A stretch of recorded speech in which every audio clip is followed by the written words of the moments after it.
Olá, bom dia. Eis-me aqui novamente para poder partilhar mais um pouco de informação, cultura, conhecimento, que é tão importante para nossas vidas, importantíssimos para o nosso autodesenvolvimento, para o nosso desenvolvimento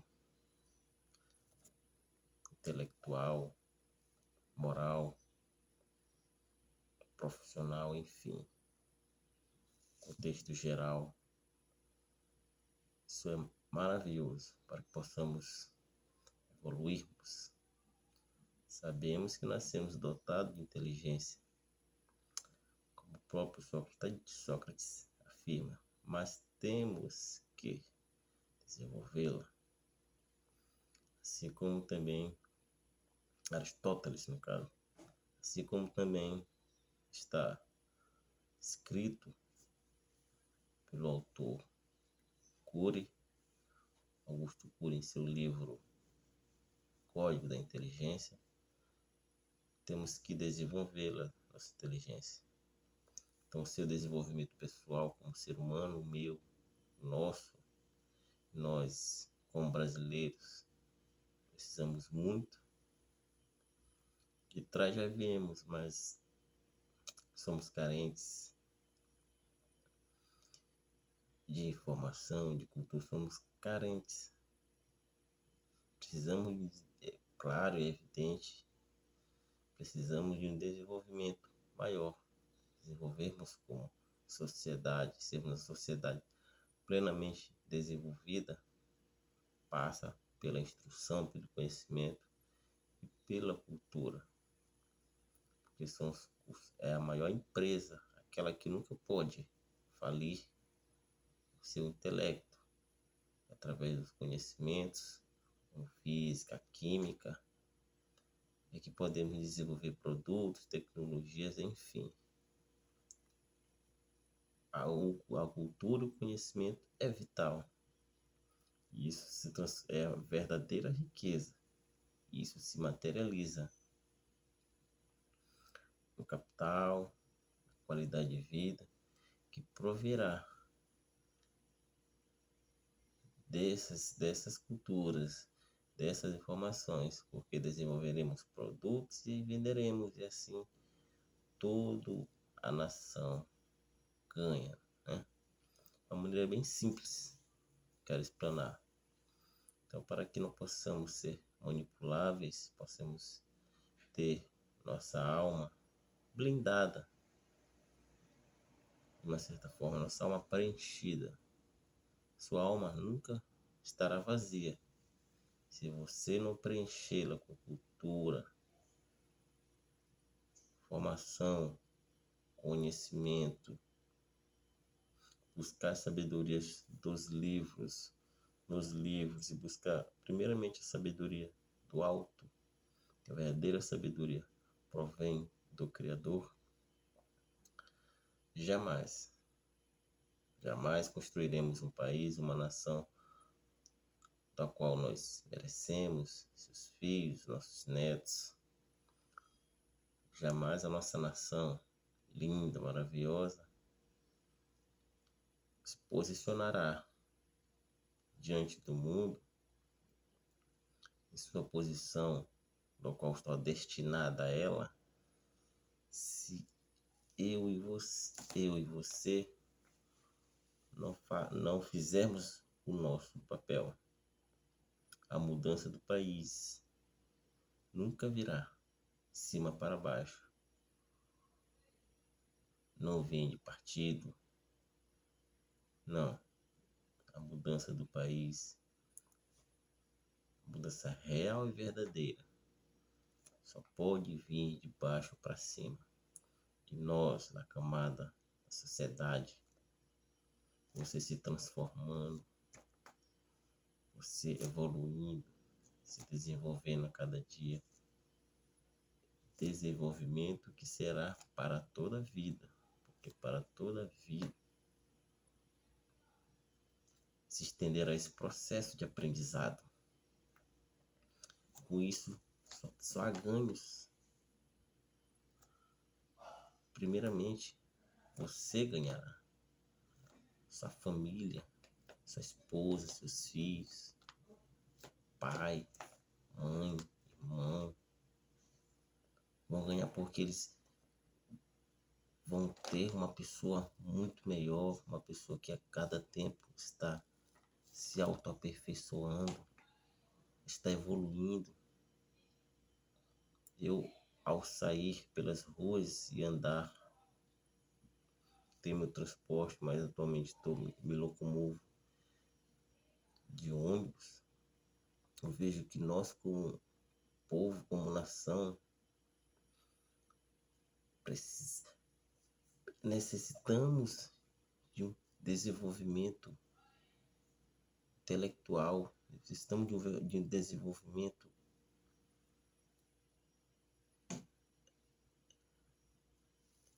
Precisamos ser mais civilizados. E essa civilização, assim dizer, esse desenvolvimento só pode vir, essa transformação só pode acontecer se cada um chamar a sua responsabilidade.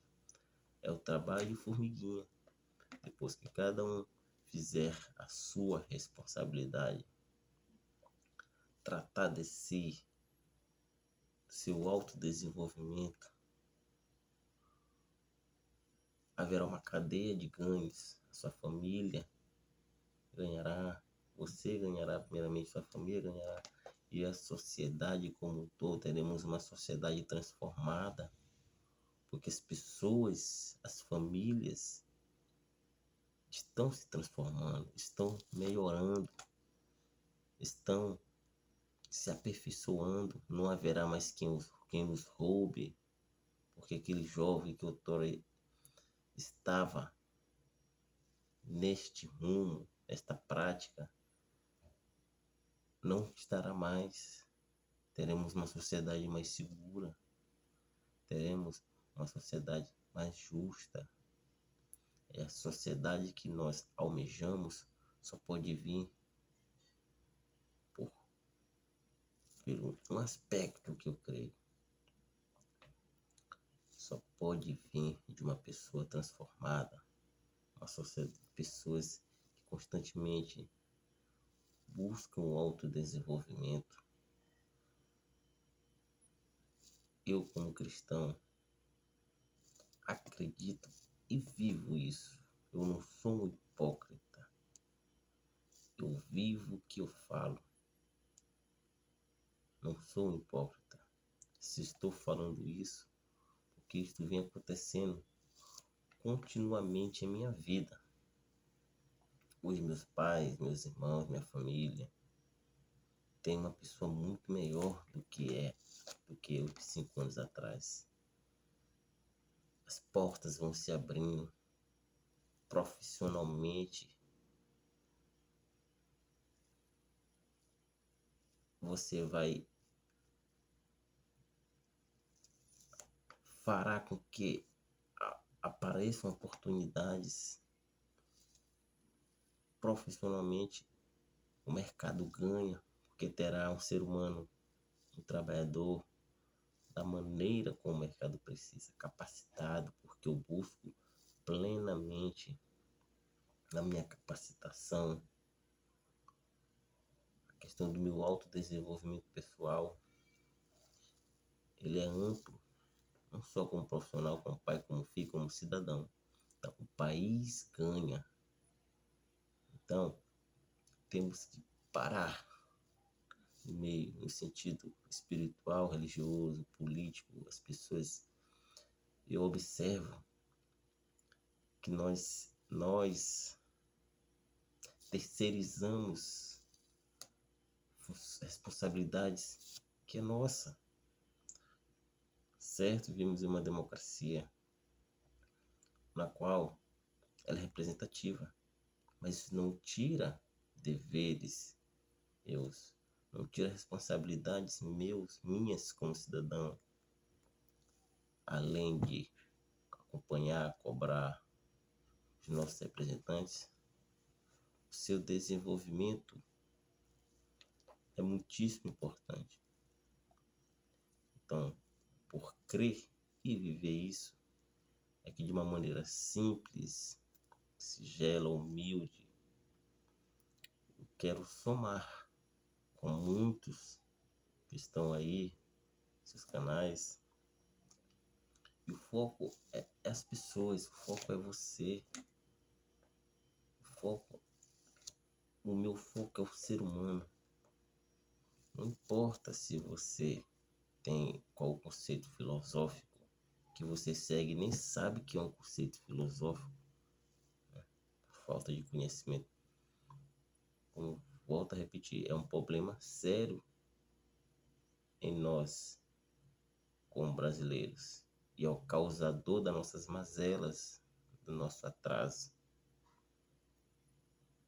baseado em análises introspectivas profundas minhas, mas baseados em sabedoria, em livros, história, filosofia, economia, os conceitos mais básicos, né? Eu não sou economista, mas aquilo que dá para nós, como cidadão comum, compreendermos, eu cheguei à conclusão que a culpa é nossa. A culpa é nossa. Tendemos a culpar o próximo pelos nossos erros, pelas nossas mazelas, mas a culpa é nossa. A culpa é sua, a culpa é minha. E já 5 anos atrás eu resolvi tomar as rédeas e fazer aquele trabalho de formiguinha. Se todo mundo fizer o seu dever, o seu trabalho, teremos uma sociedade melhor. Haverá muito menos roubo, violência e todo tipo de coisa. Porque os jovens que outrora estavam nessa prática não estarão mais. Enfim, não estou dizendo que nós somos culpados de uma escolha pessoal de alguém que escolheu o mal, o errado, o caminho errado. Não. O culpado é cada um. Ele é culpado por ter escolhido esse caminho. Mas estou falando no sentido, na visão panorâmica de sociedade, de civilização, de nação. Isso é outro conceito ausente em nós como brasileiros que eu venho observando há muito tempo. A ausência do conceito do senso comum, de civilização, de país, de nação. O que impera é o nosso egocentrismo, né? Então, há uma parábola na palavra, nas Santas Escrituras, que é referente ao barco e o leme. O leme é pequeno, mas por ele ser minúsculo, relacionado à imensidão do tamanho da embarcação, ele faz aquela coisa monstruosa mudar de sentido, mudar de direção, mudar de rota. E assim, somos esse leme que podemos mudar o país. Já passei por situações. Uma vez eu fui provado, creio eu, como cristão, fui provado. Depois que cheguei nessa consciência, essa conclusão minha, baseado em conceitos, em instrução, em conhecimento, né? E baseado primeiramente nas Sagradas Escrituras, eu cheguei a esse ponto e eu tive que aceitar a realidade e fazer a minha parte. E eu venho, graças a Deus, obtendo resultados bons e satisfatórios, né? Para a minha vida, para meu pai, para minha mãe, como cidadão. Outro dia eu conversando com um amigo meu, questionou, ele falou que nós não temos esse senso, esse patriotismo, amor à pátria, porque nós não temos o conhecimento, a cultura necessária que vai nos dar esse amor à pátria. Nossa história manchada, nossa história toda manipulada. Não tem como, não há. Conseguir ter esse amor à minha pátria não foi por nenhuma influência externa, simplesmente lendo livros, lendo, pesquisei, fui, pesquisei. Amo a minha pátria, aprendi a amar meu país, não simplesmente por instrução, não quis nenhum tipo de ideologia, só história como ela é, livros históricos. E hoje eu amo meu país, por isso venho gravando esses vídeos. E onde estou no meu dia a dia, sou assim. Falo, desfaço comunico algumas questões, eu levo as pessoas a pensarem, né, sobre conceitos. Não tento convencer ninguém. Eu os provoco a raciocinar. Observo que as pessoas, eu chego em situações em que as pessoas elas têm um ponto de vista e têm aquilo como verdade. E a verdadeira sabedoria fala que a sabedoria é multiforme, ela é multifocal. Então não chego para convencê-lo, eu chego para agregar mais uma informação e levar ele a pensar ao conflito dessas duas ideias, da que ele tinha e da que eu apresentei. Nós vemos que as pessoas querem te convencer do que elas acreditam, né? Mas na frente nós vamos chegar a esse ponto, né? Por que disso? Mas enfim, o objetivo aqui é você, sou eu, seu autodesenvolvimento pessoal. Com isso, você vai ganhar, sua família só agradece e teremos um país muito melhor. Vamos hoje fazer um passeio filosófico, né? Passeio filosófico começando pelo período datado do século V, que é a Idade Média. A queda do Império Romano Ocidental marca o início da tal Idade Média. A mentalidade medieval desenvolveu-se nos mosteiros e ordens religiosas, onde a igreja tinha hegemonia. Vamos dar uma pequena pausa e nos aprofundarmos no conceito de igreja, biblicamente falando. O que é igreja, biblicamente falando? Nota-se que no deserto,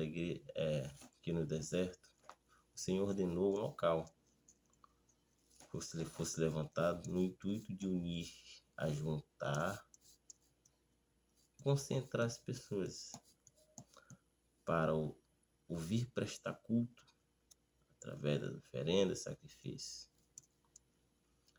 Em relação aos nomes dados a esses locais, nas Sagradas Escrituras temos tabernáculo, templo e sinagoga. São claramente construções físicas. Todos esses espaços, construções físicas, estão diretamente indicando uma estrutura física, né? O conceito químico é denominado de objeto. Detalhe: no mesmo deserto e após a saída do Egito, quando o povo e os israelitas eram reunidos em um só local, dava-se o nome de congregação, Congregação é o mesmo que assembleia, é o ajuntamento de pessoas. E por todo o Antigo Testamento, este é o contexto, reunião, concentração de pessoas. E a palavra eclésia, que vem do grego, a qual deriva o significado de igreja, metáfora, né? Para o significado de igreja, a eclésia nada mais é que uma reunião, uma concentração de pessoas. Era uma assembleia popular. Os cidadãos reuniam-se para a tomada de decisões para a cidade. E esse é o contexto das cartas de Paulo, do apóstolo Paulo. E por intermédio do Espírito Santo, enviou-as para admoestar, ou seja, avisar alguém da incorreção de seu modo de agir.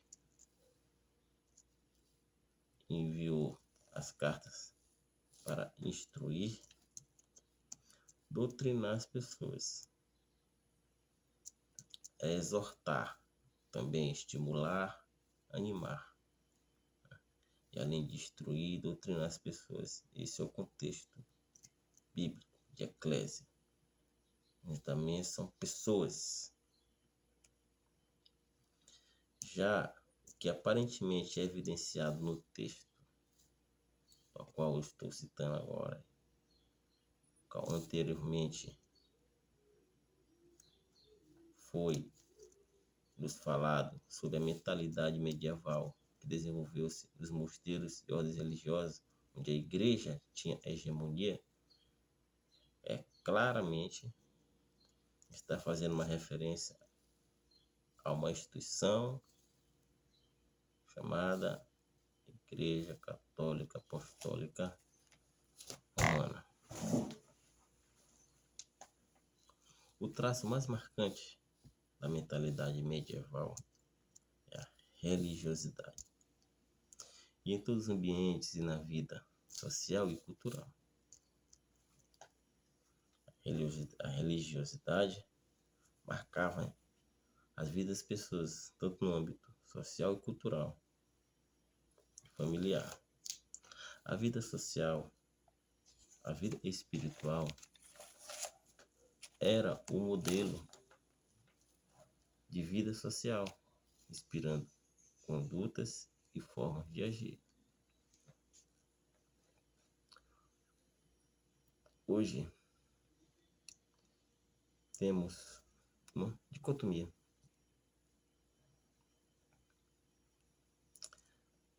O que é uma dicotomia? É uma divisão de duas partes, posição entre duas coisas. Primeiro, são as ideologias, movimentos, enfim, todo tipo de conceito,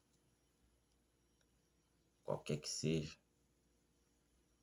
e que esses conceitos nos levam a puramente satisfação dos diversos prazeres carnais, conhecidos e descritos na Bíblia como concupiscências, cobiças e paixões.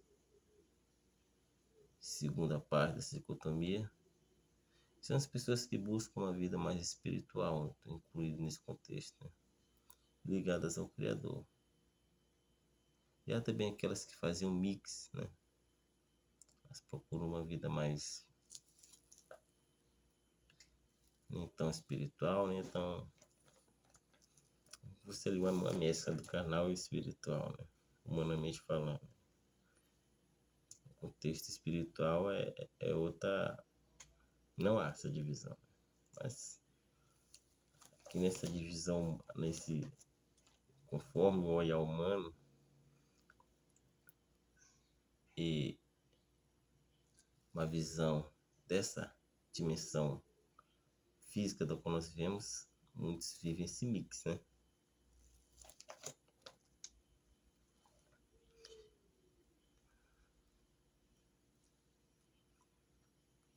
E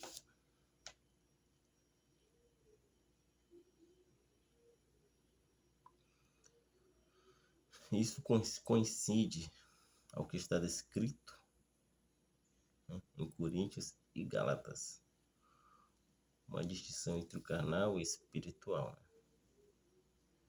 É certo que estamos em uma realidade totalmente diferente em relação à Idade Média, mas tem-se alguns pontos que são semelhantes. Né? Vou destacar aqui a espiritualidade, né? Esse ponto ao qual pessoas buscam viver em todo o contexto social, familiar, cultural, pessoas que buscam viver como foi na era da Idade Média, esta vida mais espiritual. Né?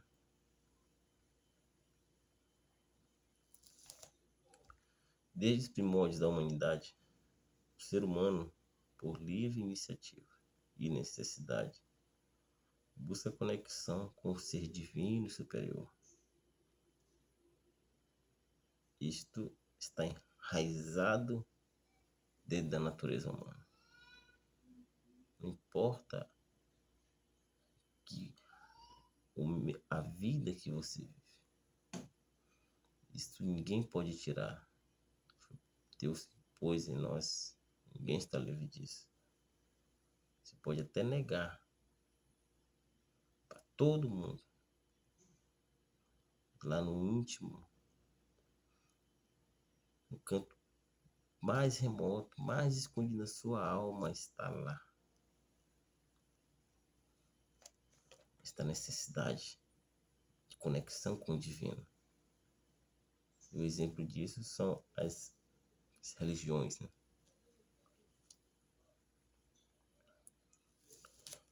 O exemplo disso são as religiões, e em todas as eras e em todos os povos. Observa-se que culturas religiosas foram sendo absorvidas, copiadas e até mesmo misturadas, né? Uma,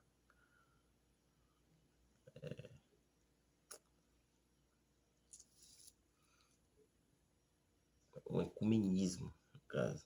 Foram ecumênicas, foram se misturando, influenciando diretamente e posteriormente uma após a outra. Nós fizemos o estudo básico, vai ficar bem evidente. Estudo de história bem detalhado, com calma. Isso estará bem explícito, né? Então, o período que se terminando este passeio, estamos então agora no início, no final do século XVI, né? Que é denominado a filosofia moderna, a Idade Moderna. O período que se inicia no final do século XVI, estende-se até o início do século XVIII, é denominado de filosofia moderna, marcado com o retorno à antiguidade, com muitas críticas à Idade Média. É a cultura renascentista, antropocentista, o homem no centro de tudo, renascentista que faz o resgate de valores, conceitos da Idade Média, né? Semelhança, né? Com algumas semelhanças com a realidade que nós vivemos, né?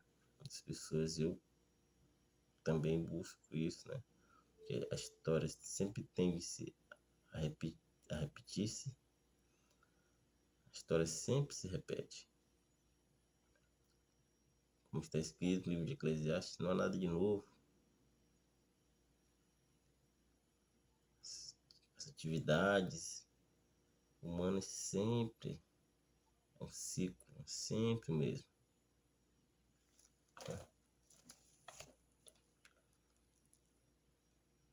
E ela é baseada no pensamento racional, na experimentação, no método de aprendizado. É uma oposição à visão medieval, orientada pelo poder divino, período em que pensadores se destacam com suas teorias, a época inovadoras. Ou seja, este período renascentista, essa idade de filosofia moderna, é marcado com o retorno à antiguidade, né? E ela também é antropocentista, né? Coisa que nós vemos muito, né? O homem no centro de tudo.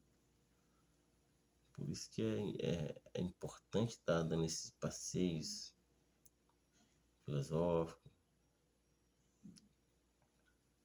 história, porque são coisas, apesar de serem civilizações práticas, conceitos de civilizações anteriores à nossa, mas estão aqui conosco, né? Se formos darmos uma volta, uma lida, uma análise, comparar o passado com o presente, práticas, modo de viver, estão tudo nos livros. A sabedoria está aí. Devemos parar, deixar de procrastinar, devemos deixar de querer terceirizar muitas coisas. Então, com nós, só nós podemos fazer por nós mesmos. Um deles é desenvolver seu intelecto, cuidar da sua alma, buscar conhecimento, cultura, buscar o seu autodesenvolvimento. Só eu posso fazer por mim. Só você pode fazer por você. Então, esses pensamentos da filosofia moderna é baseado no pensamento racional e na experimentação, um método de é um método de aprendizado, é uma oposição à visão medieval orientada pelo poder divino. São coisas que se veem, sente e vivem. Faça uma análise verdadeira, sincera consigo mesmo. Essa questão da experimentação como método de aprendizado.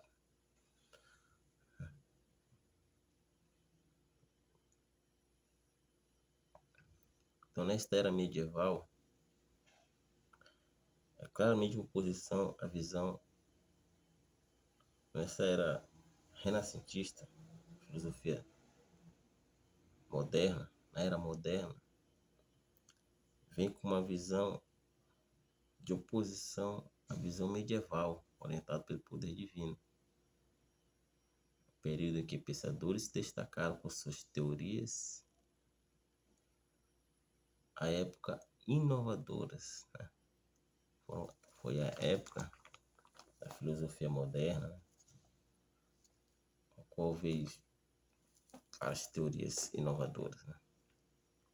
Estão nos livros e não é de momento objetivo de explanar cada uma aqui, mas na frente irei fazer essa explanação.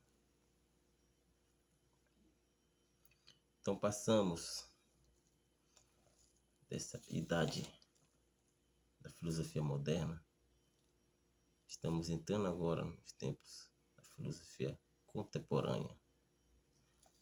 A filosofia ou a idade contemporânea inicia-se no final do século XVIII, com grandes avanços na ciência, tecnologia e na medicina, aliados à deteriorização da tradição, da ética e da moral, e entre outros tópicos. Então iniciamos aí o século XVIII, né? A idade contemporânea, por volta de 1800, o ano em que, triste para o país, né? Qual foi o século no qual houve golpe e no qual culminou o início dessa república que está aí. É hoje turbulenta. Enfim, é outro contexto, é outra história. Então, o século XVIII foi um século com grandes avanços na ciência, na tecnologia, na medicina e etc. Só que com esses avanços veio a deteriorização da tradição, desculpa, a deteriorização da tradição e da ética, da moral e entre outros tópicos. Novamente, fatos que aconteceram lá no século XVIII e não são atuais. Nós não estamos vivendo essas mesmas questões. Essa deteriorização apenas começou lá no século XVIII, né? O qual houve deteriorização, da tradição, da ética e da moral, e entre outros tópicos. E este é o impasse da filosofia contemporânea. Este é o impasse. Essa, vamos supor, declinação da tradição, da ética e da moral. Este é o impasse da filosofia contemporânea. A crise de sentido diante de um mundo em crise. As áreas da atuação da filosofia são a história, a política e outras. Não podemos separar a história da filosofia da história do mundo. Estudar a filosofia pode ajudar o homem comum a desenvolver o pensamento crítico por meio do questionamento. Vemos do século XVIII para cá, esses tempos contemporâneos, o qual deteriorizou-se a tradição da ética e da moral, e entre outros. Houve uma crise de sentido diante de um mundo em crise. Este é o mundo que vivemos. Um mundo em crise de sentido. Todo mundo perdido.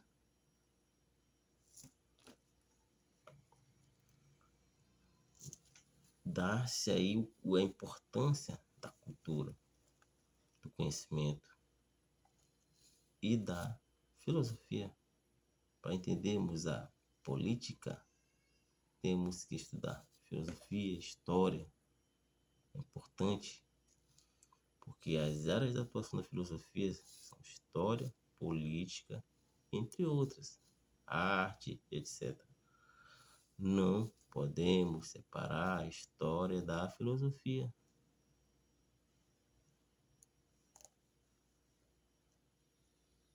Da história do mundo. Não se pode separar a história da filosofia da história do mundo. Estudar a filosofia pode ajudar o homem comum a desenvolver o pensamento crítico por meio do questionamento. É um exercício importante para o crescimento como ser humano e cidadão. Não aceite verdades ou ideologias sem antes questionar.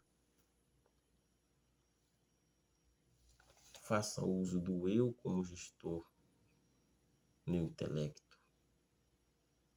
Mas para você questionar, você tem que ter carga, você tem que ter instrução. Essa instrução você vai encontrar nos livros filosóficos, você vai encontrar em várias outras matérias, você vai encontrar na história. Não é questionar só por questionar com a mente, com a alma cheia de coisas que não tem relevância, coisas irrelevantes. Precisamos amadurecer o nosso conceito de política. Para isso você tem que voltar história, você tem que estudar de onde surgiu, como surgiu, por que surgiu, qual foi a necessidade de saber que nós somos um ser político. Nós somos um ser político. Você é um ser político. Há uma fala extremamente ignorante que fala que política e religião ninguém discute. Não é para discutir, não é para querer convencer. É para explanar, debater com respeito, tolerância, procurar entender a posição do próximo, ou a sua, ter limites. O debate de ideias é importantíssimo, tanto para a política, como para você como ser humano. Você vai conhecer, você vai se aprofundar, você vai fazer uso do método da maiêutica, você vai querer questionar, pensar na exaustão. Por que aquele cidadão é convencido daquele pensamento filosófico? Pensamento filosófico que é bem disseminado na sociedade, as pessoas nem se dão conta. É o marxismo. Nada contra o marxismo. Quer dizer, nada contra as pessoas. Não tem nada contra as pessoas. Mas as pessoas defendem conceitos de que elas não sabem nem a origem. Esses conceitos já vêm de séculos anteriores, que antecedem a nós. Então não há nada de novo. Eu vi outro dia uma postagem de uma senhorita que disse que vídeo passado é museu.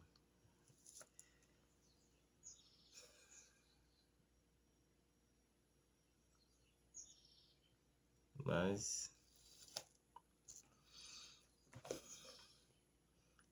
e essa pessoa é enxertada de ideologias tipo feminismo e tal. O feminismo é tão maligno quanto o machismo.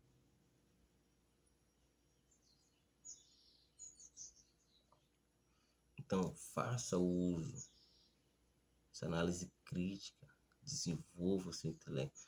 Você e eu, nós fazemos uso de um conceito de Sócrates, né? É de Sócrates. Esse conceito de maiêutica, nós repetimos, analisando profundamente. E nós nem sabemos, nem sequer imaginamos que pessoas já passaram por isso, desenvolveram esse conceito. Por quê? Porque o câncer de nossa civilização brasileira, nós como sociedade, ausência profunda de instrução, de cultura, o hábito de leitura. Só o conhecimento liberta. Só o conhecimento liberta. Dar-nos as ferramentas necessárias para sermos tolerantes, compreendermos as pessoas. Você, quando se dá conta, você já foi transformado e você nem percebeu.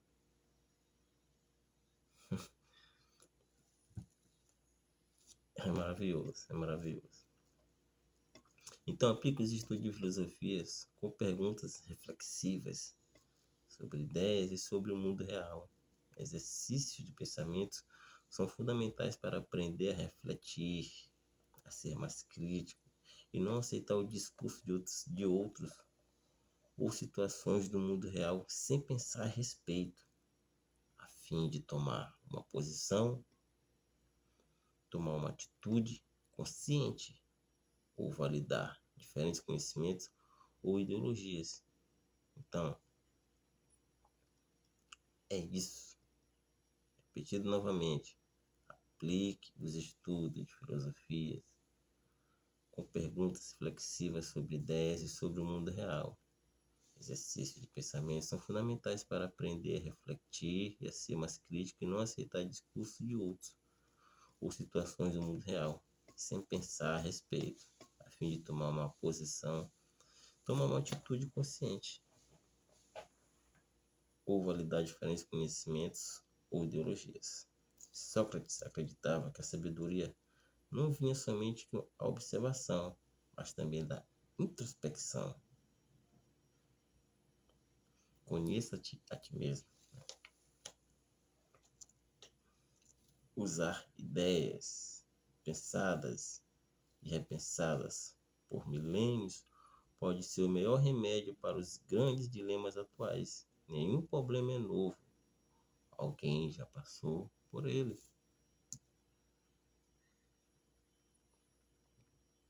Se não me falha a memória, Aristóteles. Há duas espécies de excelência, a intelectual e a moral. Persiga. Há duas espécies de excelência, a intelectual e a moral. Aristóteles. A excelência intelectual, seu desenvolvimento dá-se à instrução. É me desenvolver intelectualmente através da instrução. Já a moral é produto do hábito.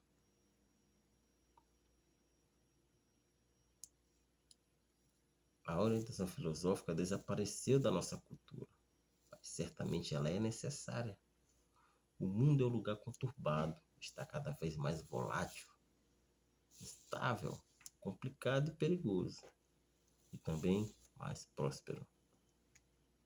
As pessoas precisam de mais recursos para administrar o que acontece ao seu redor. Toda essa instrução, esse conhecimento vai te dar estrutura, vai te dar base, vai te dar recursos para você abordar este mundo repleto de ideologias e verdades. Já que, segundo pude extrair, tirei minha interpretação sobre a filosofia, já que a verdade ela pode ser extraída de cada um, né, humanamente, filosoficamente falando. Como se cada um pudesse vivesse a sua verdade. Todos, sem exceção, têm talento para algo. É preciso buscar excelência, desenvolvê-la. Aí sim a pessoa poderá sentir-se satisfeita consigo mesma. Mas não vivemos sozinhos.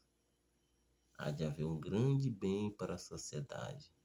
É preciso saber também o que é o melhor para as famílias e sociedades, e não apenas para cada indivíduo. É preciso saber também que é o melhor para as famílias e a sociedade.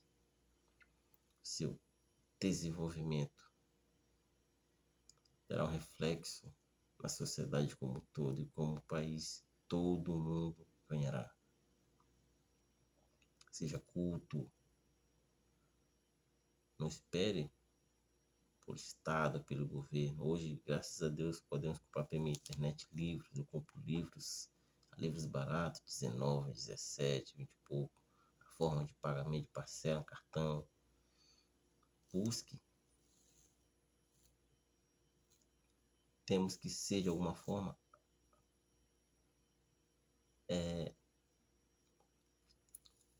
buscar com nossas mãos o conhecimento. Temos que ser autodidatas,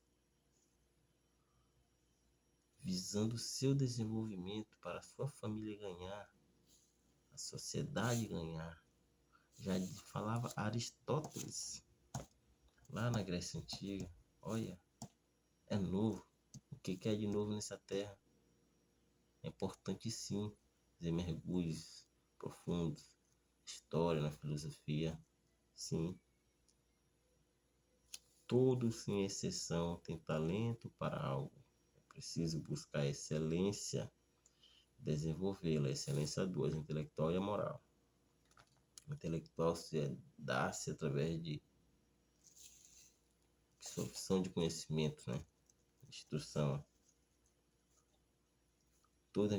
É preciso buscar a excelência. e desenvolvê-la, como diz Augusto Cury, né?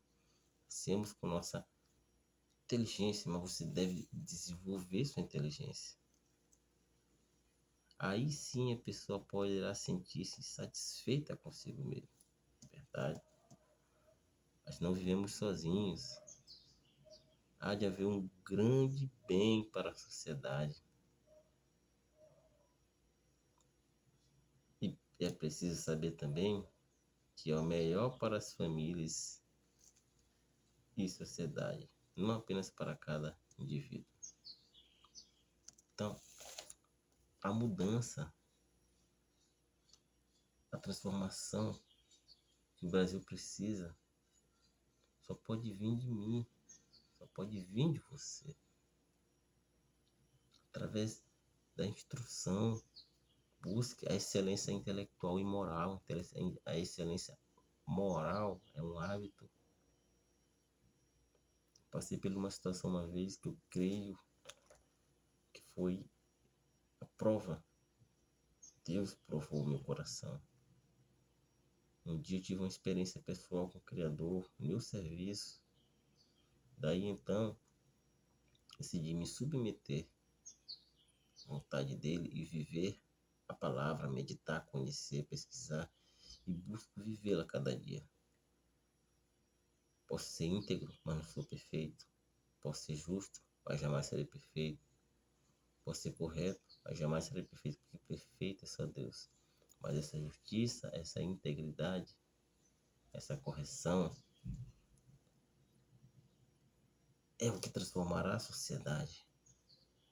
Uma certa vez, vindo do serviço, eu sem celular, precisando de celular, achei o celular novinho dentro do ônibus. Novo. Primeira coisa que uma pessoa faz é tirar o chip, né?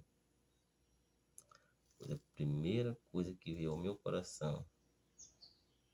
Botei na bolsa e deixei o celular ligado e pensei, o dono vai ligar e eu vou dar, ou ela vai lá buscar nas minhas mãos no serviço, ou ela vai vir buscar em minha casa, ou vou marcar um lugar que eu vou entregá-la. Que esse foi o meu objetivo. E assim eu fiz. Sabe por quê? Não é por querer ser bonzinho, ou perfeitinho, ou corretinho. Porque eu tô cansado. Nós estamos cansados. Nós queremos um país justo, decente. Mas isso passa por mim, passa por você. Eu já fiz vista grossa a ato de corrupção do dia a dia. A nossa corrupção do dia a dia. Já fiz vista grossa. Já ganhei dinheiro sim. Já furei fila. Quem nunca furou? Hoje faz anos que eu não faço essas pequenas corrupções. Porque eu decidi, eu me revoltei. Mas temos que largarmos de ser hipócrita e lançar a culpa somente sobre sobre os políticos. Os políticos são reflexo da sociedade. Se os políticos são corruptos, é porque eu sou corrupto, você é corrupto. Elimine a corrupção do seu dia a dia. E esse é um dos objetivos do qual eu decidi postar vídeos. O foco são as pessoas, é você. A mudança virá de nós. Na mesma noite a pessoa ligou para o celular, atendi, informei, comuniquei tudinho e entreguei para o cobrador. Ou seja, ela trabalha próximo ao serviço e próximo de um ponto final, ela trabalha próximo ao ponto final dos ônibus, da linha do ônibus, e entreguei ao cobrador. Se ele entregou ou não, fiz a minha parte, porque eu quero um país melhor. Já aconteceu comigo, meu celular perdeu, acharam, foram entregar a um conhecido meu. Então assim, essas pequenas ações, essas pequenas práticas, é o leme. E o Brasil é um navio. Vamos mudar o Brasil, vamos mudar nosso país, vamos fazer um país melhor. Larguemos de hipocrisia, Faça o bem quando ninguém estiver vendo, porque o Todo-Poderoso está vendo. Elimine a corrupção se você quer galgar, ser bem-sucedido. O trabalho é importante, estratégia, conhecimento, mas a integridade, irmão, também é importantíssima, porque o Senhor abrirá portas para você. E é o que Ele tem feito em minha vida. Então, eu amo esse país. Eu aprendi a amar o Brasil. Eu virei um patriota. Eu virei um nacionalista. Não foi nenhuma influência externa. Foram livros, foram cultura, foi educação, foi ler. E ler até hoje, graças a Deus, eu nunca mais eu quero deixar de ler. Porque o conhecimento liberta. A partir do momento em que você lê, você sairá dessa situação em que nós nos encontramos. Você verá que nossa visão expandirá a outras possibilidades, a outras probabilidades, a outros meios, para chegar a um único objetivo que nós todos almejamos: uma vida melhor, uma vida mais próspera. Há vários outros meios, há vários outros caminhos, há três formas, só há três formas de produzir, de produção, vamos dizer, se gerar riqueza para o país. Ou você empreende, ou você investe, ou você é funcionário. Então, buscando um autodesenvolvimento, você não irá. É importante trabalhar, você ser um funcionário, mas daqui a uns tempos tua visão vai estar tão aberta, você vai estar tão desenvolvido que você se tornará um empreendedor. Aprendi, me tornei, hoje sou um micro investidor. Estou me aprofundando, estudando sobre empreendedorismo. Breve, estarei no ramo, estarei empreendendo também digitalmente, né? Mas as coisas se fazem com conhecimento. Você tem que estudar a cultura. Essa é a nossa fraqueza, essa é a nossa deficiência, é o principal causa das nossas mazelas. Então, você, brasileiro, estude, seja autodidata. Mas terminei meus estudos, estude mesmo assim. Leia livros, importantíssimo. Nós precisamos elevar nosso nível de sociedade. Nós, como sociedade civil organizada, precisamos elevar-nos. Ainda não somos plenamente desenvolvidos. Isso vê-se no dia a dia. Mas se você não buscar a luz do conhecimento, você jamais enxergaremos isso em nós. Então, muito obrigado. Queria agradecer a todos o trabalho que dá para ler, pesquisar, estudar, memória, de fora nossos deveres diários, né? Nós como pai de família, como funcionário. Então agradeço a todos. Ó Pai, que ilumine-nos, mude nossa nação, mude seus pensamentos e você mudará o seu mundo. Somente a palavra do Senhor é que pode mudar o país, um país ser justo. Você aproxime-se mais do Criador. Não importa se você se autodenomina católico, evangélico, seja cristão, seja mesmo. Você mudará o seu país, você influenciará outras pessoas no seu dia a dia, porque o bem é mais forte que o mal, a luz resplandece sobre as trevas. E agradeço a todos, em nome de Jesus.